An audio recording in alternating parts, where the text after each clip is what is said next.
Son las 7 de la mañana en Canarias, viernes 29 de marzo. Lo que deja claro el Supremo, de todas formas, es que el Ayuntamiento, con Serolo al frente, pagó de más por unos terrenos tasados a un precio muy inferior y lo pagó conscientemente.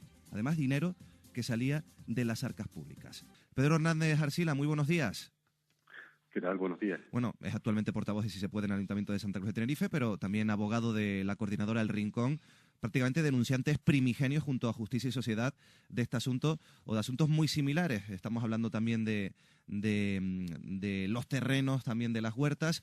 Me imagino que esta ratificación del Supremo, este casi punto y final del caso de las Teresitas, habrá sido recibido con alegría después del trabajo realizado estos años. Sí, la verdad que estamos muy satisfechos, ¿no?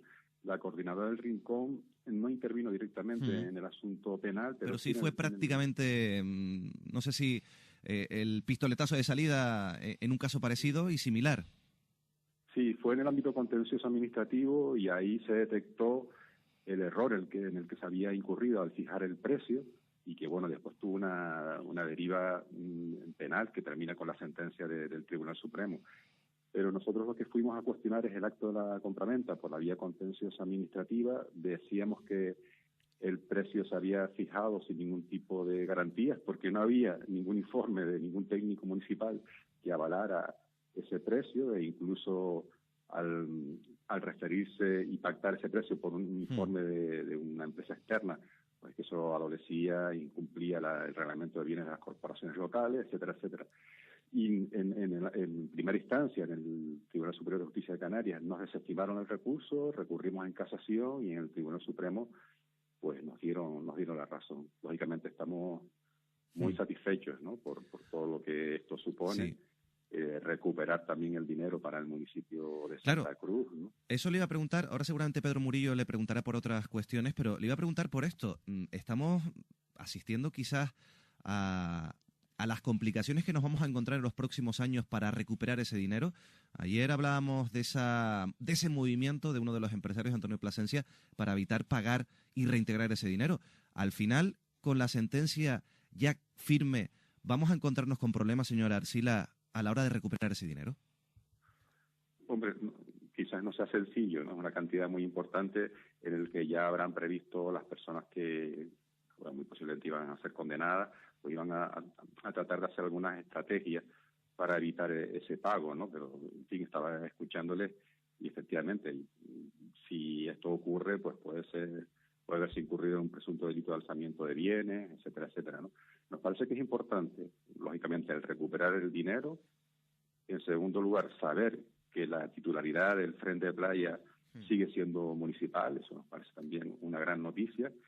Y también el extremo de la sentencia, tanto de la audiencia como del Tribunal Supremo, que viene a cuestionar muy seriamente el proyecto urbanístico en el Valle de las Huertas. Yo creo que le da un tiro de gracia a la idea que se tenía también en aquella etapa del gobierno de Coalición Canaria, de un desarrollo urbanístico desaforado en la zona del Valle de las Huertas y en el que siempre hemos estado en contra. En este caso hablo como coordinador del Rincón, pero también como concejal de Si se puede, ¿no?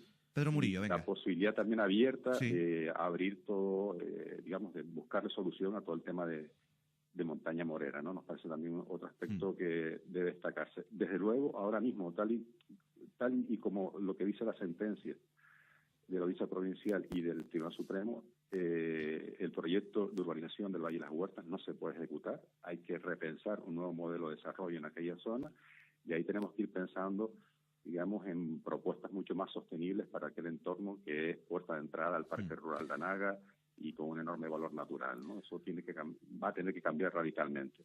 Pedro Murillo, venga, pregunta. Sí, hola, don Pedro Arcila, buenos días. Buenos días.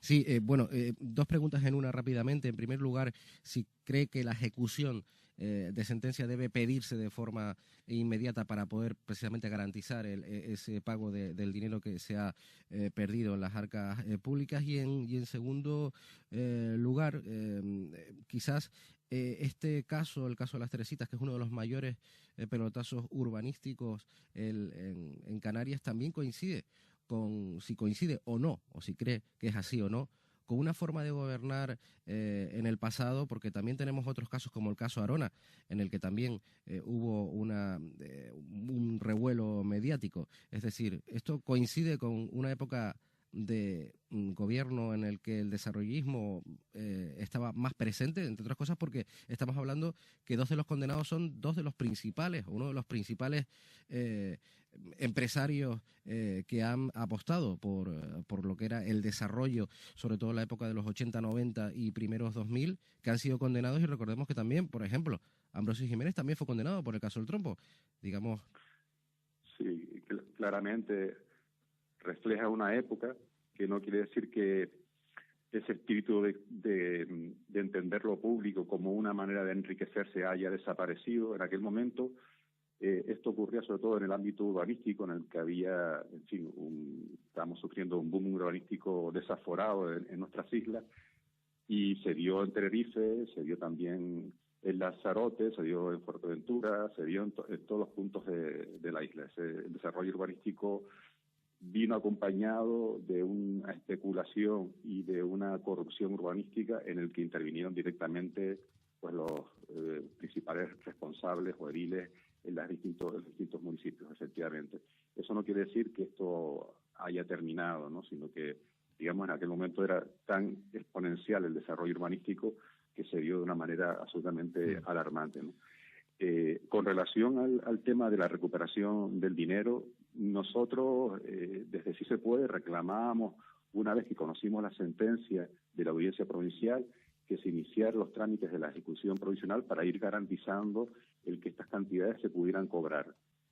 Desde el gobierno municipal nos dijeron que eso se había hecho, reclamamos nosotros la documentación que acreditara que esto se hubiera hecho, nos hablan incluso de haber bloqueado saldos, las cuentas corrientes, en fin, una serie de medidas que nos decían que se habían adoptado, pero no nos dieron esa documentación, ¿no? Y hoy, justamente, que tenemos pleno en el Ayuntamiento de Santa Cruz, hacemos una pregunta al concejal de Hacienda, una pregunta muy sencilla de por qué no se nos ha dado esa documentación que nosotros reclamábamos ya desde hace varios meses, en el que queríamos constatar que por parte del Ayuntamiento se había pedido la ejecución provisional y se habían adoptado las garantías necesarias para poder cobrar estas cantidades. Y pendiente estamos hoy de lo que nos responda el concejal de Hacienda, el señor don Juan José Martínez. Bueno, pues quedamos pendientes también de esa contestación. Pedro Fernández Arcila, muy buenos días, muchas gracias. Gracias a ustedes. Pedro Murillo también, muchas gracias por profundizar en la sentencia del Supremo. A ti, Miguel Ángel Muelas. Hoy por hoy la portada. Miguel Ángel Rodríguez Villar.